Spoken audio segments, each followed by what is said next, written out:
Oui, pour introduire le sujet, Guillaume Matelier, je me tourne vers vous. Donc, je rappelle que vous êtes maire d'Andilly, docteur en sciences politiques à l'Université de Genève.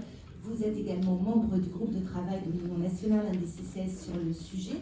Vous avez publié un revenu d'existence pour toute la vie aux éditions Bordelot en 2022, dans lequel vous revendiquez d'avoir écrit un ouvrage plus philosophique que politique. Alors, première question, pourquoi plus philosophique que politique?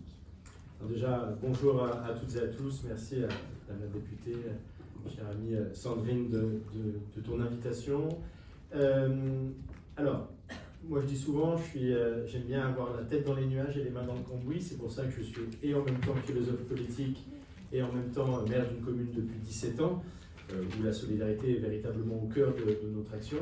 Mais ce que j'écris généralement sur la question de la solidarité, et particulièrement sur le revenu de base, c'est davantage philosophique pour une raison simple, c'est que je pense qu'aujourd'hui, la philosophie politique, et particulièrement la philosophie située ou la philosophie pratique, comme j'essaye de la promouvoir, est avant tout le retour à une justification morale de nos politiques publiques, une justification morale des concepts qu'on utilise.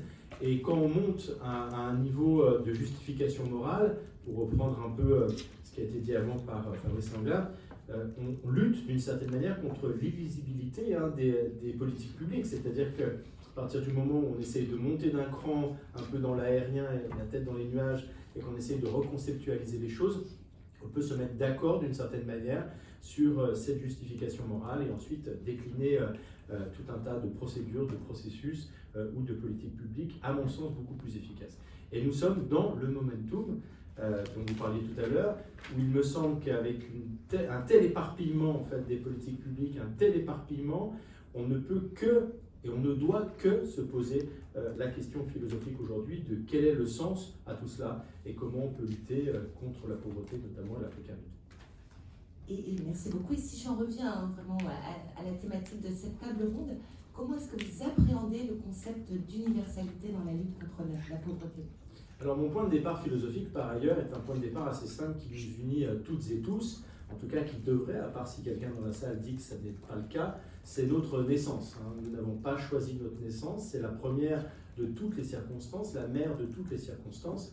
Et à partir du moment où nous naissons, notamment, nous avons un certain nombre de droits qui arrivent, alors qui sont déclenchés tout de suite ou qui se déclenchent au fur et à mesure, qui sont des promesses démocratiques, des promesses constitutionnelles. Ça peut être le droit de vote, ça peut être la liberté d'expression, ça peut être plein d'autres choses. C'est aussi tout ce qui est notamment lié aux droits de l'homme.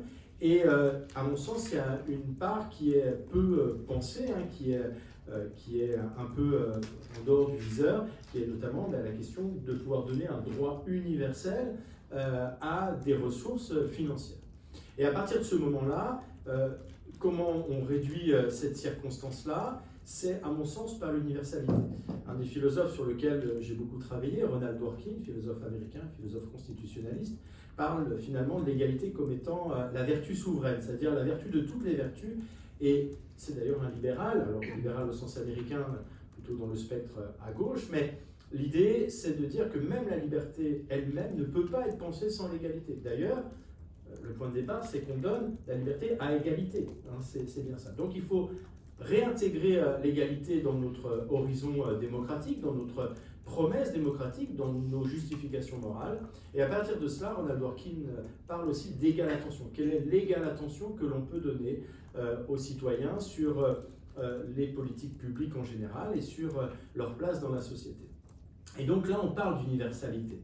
Pas tous les matins en se levant en disant il faut des politiques universelles ou autres. On parle vraiment du cœur de ce que doit être l'humanité, c'est-à-dire un traitement égal, et notamment sur la question financière. Et tout ça m'amène à penser le revenu de base, parce que le point principal du revenu de base sur l'universalité, vous le savez peut-être, on fait une définition rapide, revenu de base c'est inconditionnel, universel, individuel, sans contrepartie.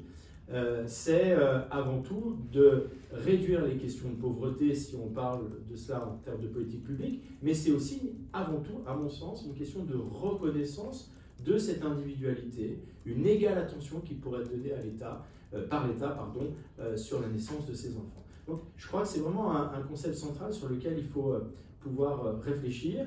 derrière, et là c'est plus le maire qui parle, mais c'est qu'on se retrouve finalement en bout de course, les collectivités territoriales, les collectivités locales, avec des gens qui font ce que moi j'appelle des parcours du combattant précaire, qui passent d'une administration à l'autre, qui essayent de s'en sortir, qui sont finalement assez habiles, assez agiles on dirait aujourd'hui, pour s'en sortir avec des combinaisons parfois un peu délicates.